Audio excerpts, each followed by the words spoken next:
pertama di bulan Mei. Robbie, seorang karyawan swasta, sedang menikmati cutinya bersama rekan-rekan sesama pecinta alam. Dia lalu berkendara bersama kelima temannya menuju ke salah satu bukit yang ada di Gunung Baluran dengan mengendarai mobilnya. Siang itu mereka berencana untuk mendaki bukit itu hingga puncaknya. Menyusuri kelak-kelok jalanan yang dipenuhi hutan pohon di kedua sisinya, mereka lalu tiba di sebuah jalanan yang lurus dan sunyi. Melihat tidak ada kendaraan lain selain mereka, Robbie lalu menekan tuas gas di kakinya lebih dalam untuk menggeber mobilnya sedikit lebih kencang.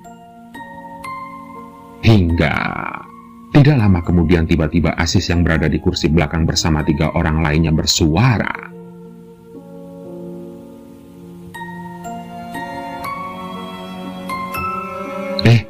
Bau busuk apa ini? Lu kentut di? Katanya menuduh Eddie yang duduk di samping kirinya. Iya nih, bangke, bau banget. Salman, dia juga mencium bau busuk itu yang menurutnya lebih persis bau bangke ketimbang kentut. Sialan kalian, gue enak-enak tidur begini masa bisa kentut? Rutuk Eddie. Ya siapa tahu lo diam-diam ngebom, kata Aziz lagi dan langsung tertawa mengejek.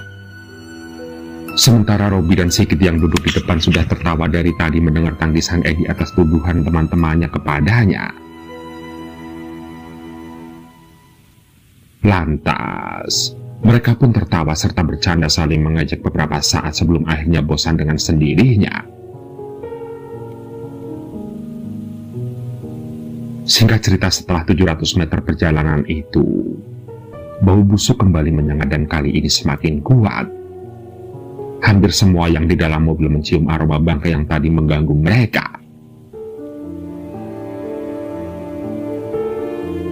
Cepat-cepat mereka kemudian menyalakan pendingin mobil lebih kencang dan menempelkan pengharum di lubang saluran AC-nya supaya bau busuk itu bisa tertutup dengan aroma lavender pengharum itu. Namun, hanya Sigit yang dengan tenang menghadapi bau itu. Itu mungkin karena dia sudah kebal atau sedang flu, pikir teman-temannya. Sedangkan yang lainnya berpikir mungkin tempat yang barusan mereka lewati memang bau karena pepohonan yang tumbuh di sekitar. Sedangkan yang lainnya berpikir mungkin tempat yang barusan mereka lewati memang bau karena pepohonan yang tumbuh di sekitarnya.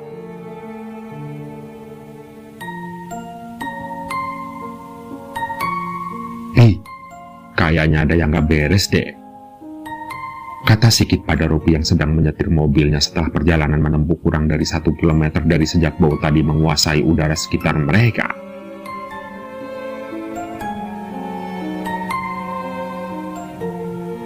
Kenapa, Git?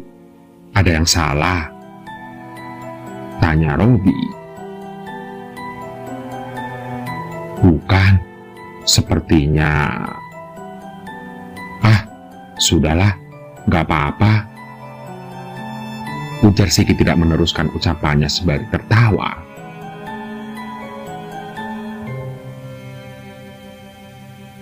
Apaan sih lo, Git? Bicara gak jelas gitu. Lo ngigo ya? Ledek Robbie melihat Sigit yang tampak linglung dengan kalimatnya sendiri.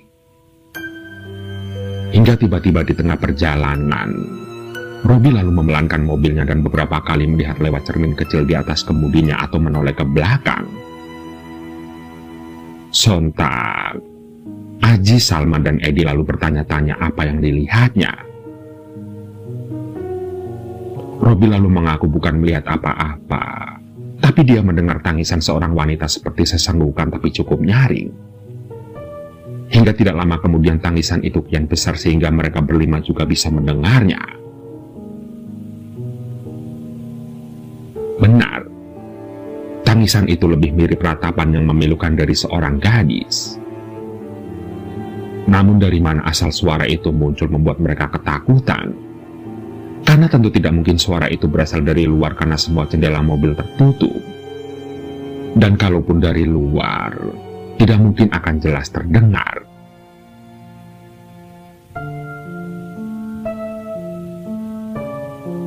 Perhatikan saja jalannya, Bi. Kayaknya firasat gua yang tadi benar, kata Sigit tiba-tiba. Maksudmu? Tanya Robi. Iya, sebenarnya dari tadi gue sudah mendengar suara menangis itu, tapi gue pikir salah dengar karena kalian juga sepertinya tidak mendengar apa-apa. Nah, tepat ketika kita mencium bau busuk yang terakhir itu, di tempat yang banyak pohon itu, tidak sengaja gue melihat sosok gadis berpakaian merah-merah. Dia hinggap dari satu pohon ke pohon lainnya mengikuti mobil kita. Dan sebelum kalian mencium bau itu, dia sudah ada di dalam mobil kita di kursi yang paling belakang, ujar Sigit menerangkan.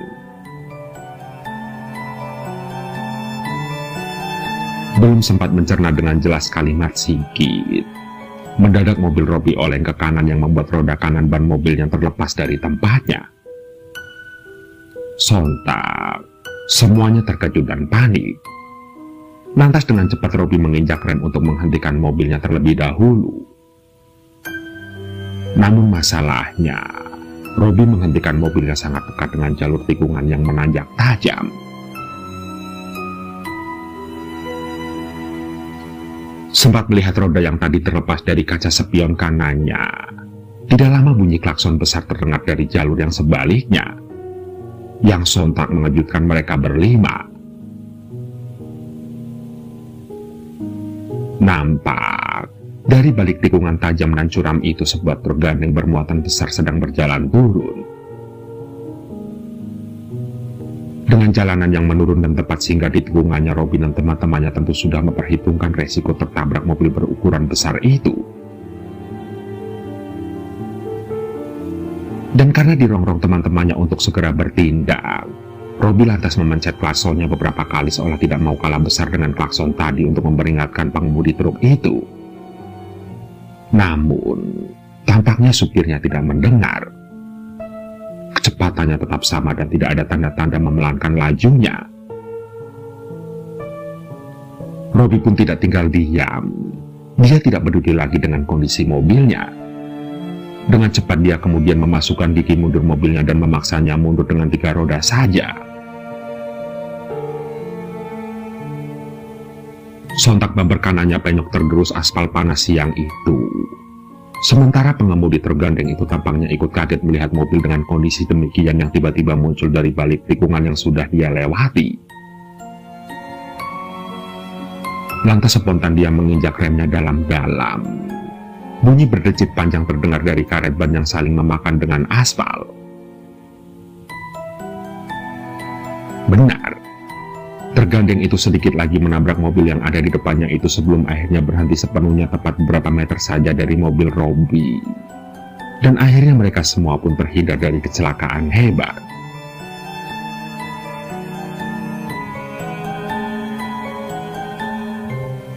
Singkat cerita, setelah segala kejadian yang tidak terduga itu, akhirnya supir truk tersebut diceritakan apa yang dialami oleh mereka berlima sebelum akhirnya berakhir di depan tikungan yang curam itu. Mendengar cerita yang cukup ganjil dan menakutkan dari mereka berlima, supir itu lantas menyarankan mereka untuk tidak melanjutkan perjalanan mereka dan pulang ke rumah setelah mengatakan bahwa kawasan bukit dari Gunung Baluran memang angker. Sementara tikungan di mana mereka tepat berada merupakan tikungan yang berada di tebing curah tangis, yang juga dikenal sebagai jalan tengkorak, karena seringnya terjadi kecelakaan dari yang kecil hingga yang memakan korban jiwa.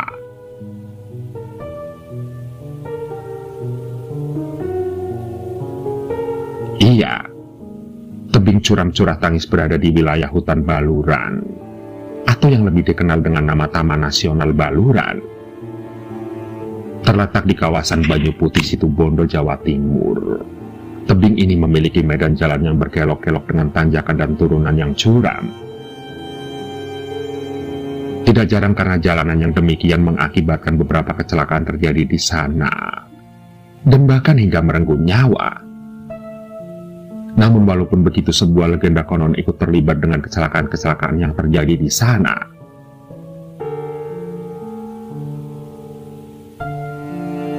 Ratusan tahun yang lalu seorang gadis belia bernama Dewi Taroro memiliki kekasih. Suatu hari dia diajak ke tebing yang ada di Curah Tangis untuk berjalan-jalan dan menikmati indahnya hamparan padang pasir di bawahnya serta keadaan alam hutan baluran yang ada di sana. Namun ternyata kekasihnya itu memiliki niat yang tersembunyi terhadap Dewi. Ketika gadis itu berdiri di tepi tebing seraya menikmati indahnya pemandangan, diam-diam kekasihnya mengendap-endap ke belakangnya dan mendorong tubuh Dewi hingga jatuh dari tebing itu. Tubuh Dewi lalu menghantam keras setelah bertemu dengan bebatuan cadas dan besar yang ada di jurang di bawah tebing. Sontak darah segar keluar dari kepalanya yang pecah terbentur bebatuan besar itu hingga menewaskan Dewi seketika. Hingga beberapa hari kemudian, orang-orang berkumpul di dasar jurang itu setelah seseorang yang lewat di sana tanpa sengaja menemukan mayat gadis tersebut. Menurut legendanya, saat mayat Dewi Taroro hendak dibawa keluar dari jurang itu dan orang-orang membopongnya beramai-ramai, mayat Dewi berangsur-angsur menguap dan menghilang begitu saja. Sontak, semua yang berada di sana terkesiap kaget dan tidak percaya dengan yang dilihatnya.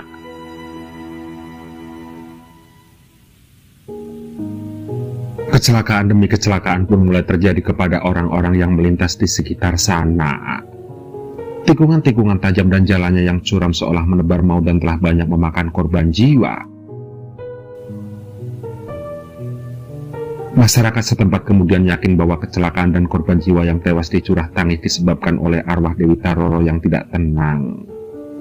Dia telah menjadi hantu yang kerap mengganggu para pengguna jalan yang menuju ke hutan dan gunung baluran. Sementara suara-suara jeritan dan rintihan minta tolong baik di siang hari maupun malam hari kerap terdengar keluar dari balik pepohonan yang ada di tepi jalan itu. Bahkan beberapa pengendara yang mengalami kecelakaan dan selamat mengaku bahwa melihat jalanan yang lurus dan lengang padahal sebenarnya tikungan tajam sehingga membuat mobilnya terjungkal.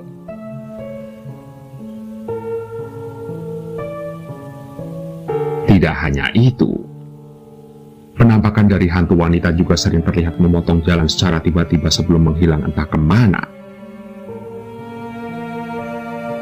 Banyak orang mengatakan, konon jika kamu mendengar tangisan seorang wanita, maka tidak lama lagi kamu akan mengalami kecelakaan yang bisa saja merenggut nyawamu.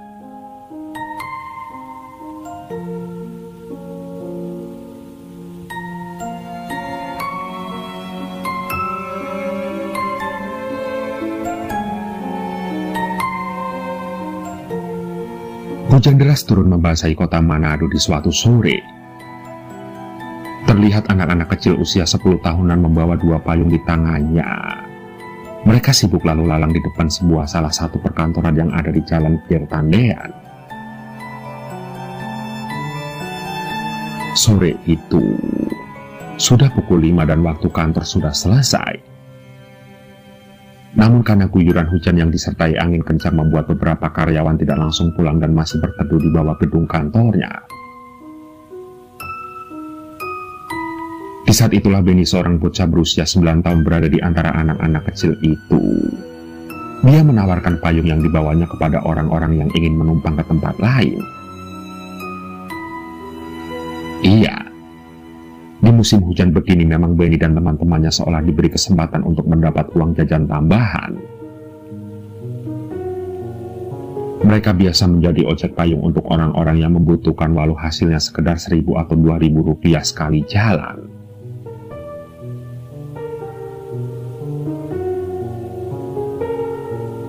Singkat cerita, suatu sore menjelang malam, hujan masih saja mengguyur jalanan dan saat itu Benny juga sudah selesai dengan pekerjaannya. Lantas, dia pun mulai berjalan pulang dari tempatnya biasa mengojek payung. Hujan dan angin yang tampaknya belum berhenti bahkan semakin keras tidak menyurutkan Benny untuk berjalan kaki hingga ke rumahnya yang berada kira-kira 500 meter dari sana. Berbekal sebuah payung di tangan kanannya, dia kemudian melindungi dirinya dari hujan seraya membawa payung lain yang lebih besar di tangan yang satunya.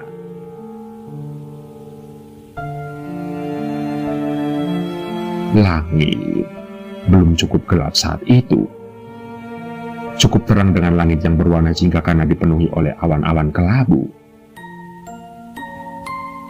Tidak lama kemudian Benny hampir sampai di sebuah jembatan yang berada di atas sungai ketika dari jauh dia melihat sesosok wanita melambaikan tangan kepadanya. Wajah wanita itu tidak terlihat, sangat kabur. Tampaknya dia kehujanan dan butuh tumpangan payung Benny.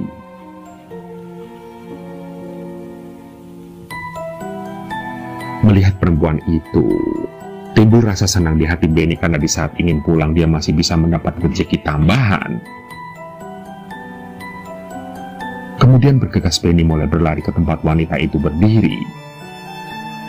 Namun karena hujan dan angin yang keras, dia masih harus berhati-hati dengan licinnya jalan.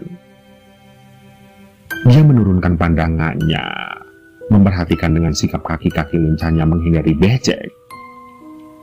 Melompat dan kembali berlari. Sesekali dia juga mengangkat wajahnya melihat ke wanita itu lagi.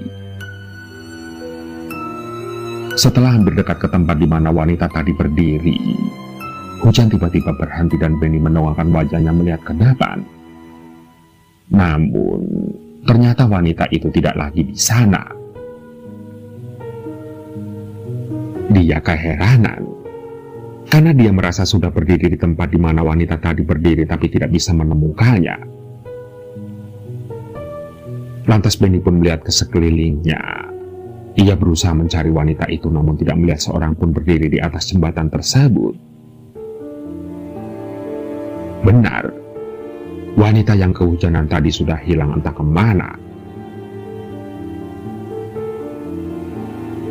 Melihat langit yang mulai gelap, Benny lantas berpikir mungkin wanita itu sudah mendapat tumpangan lain atau sudah pergi karena hujan pun sudah reda. Lantas anak laki-laki itu pun kembali melanjutkan perjalanan pulang ke rumahnya. Namun, kali ini dia berlari karena takut terlambat sampai di rumah.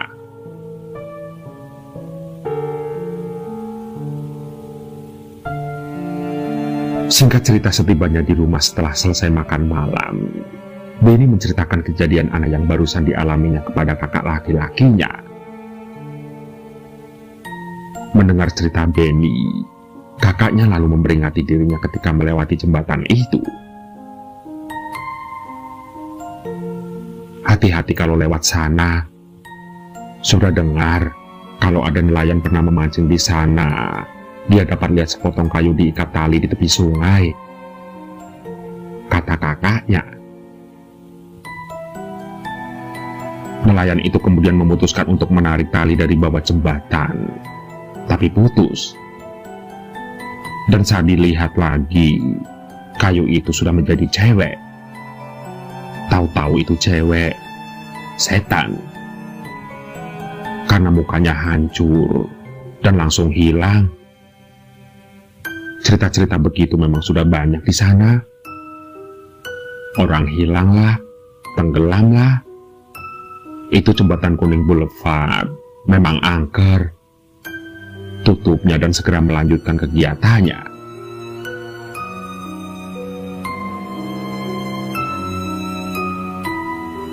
Jembatan Kuning Boulevard berada di Jalan Kapten Tendean di kawasan Boulevard.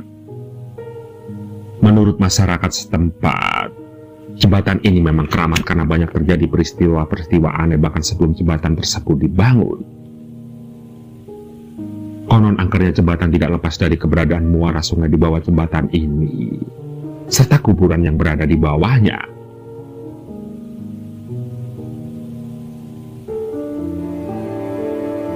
Tahun 1975, 3 orang anak kecil pernah bermain air di sungai itu dan akhirnya hanyut terbawa arus.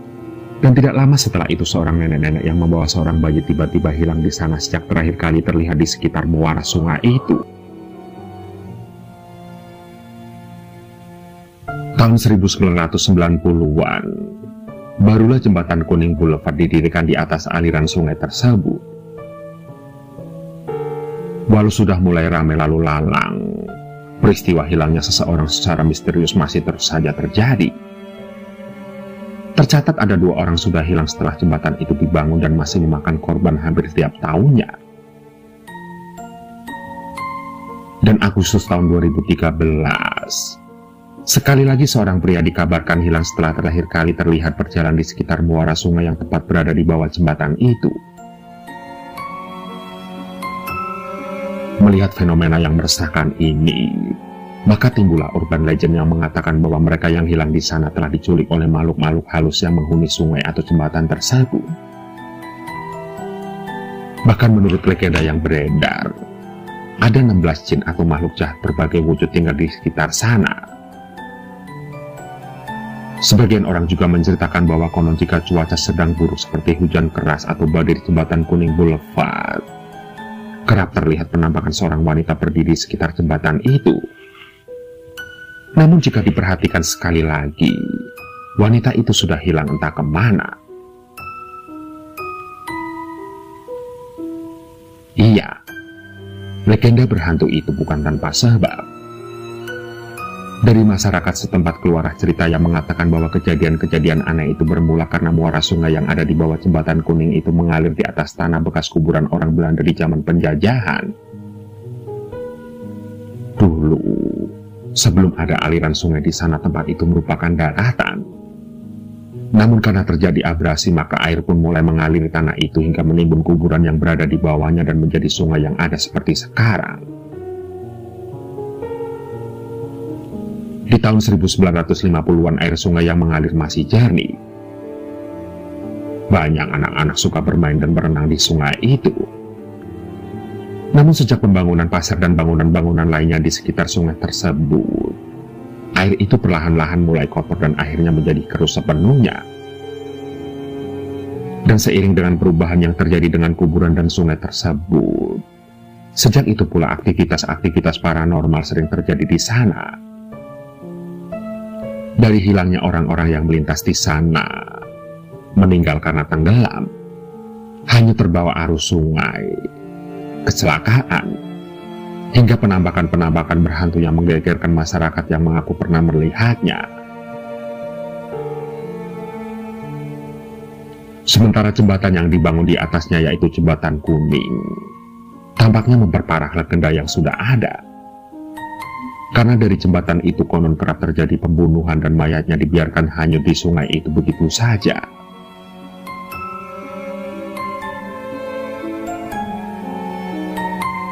Begitulah, percaya atau tidak, tapi pada kenyataannya kita memang hidup berdampingan dengan mereka. Hanya saja kita tidak mampu melihatnya.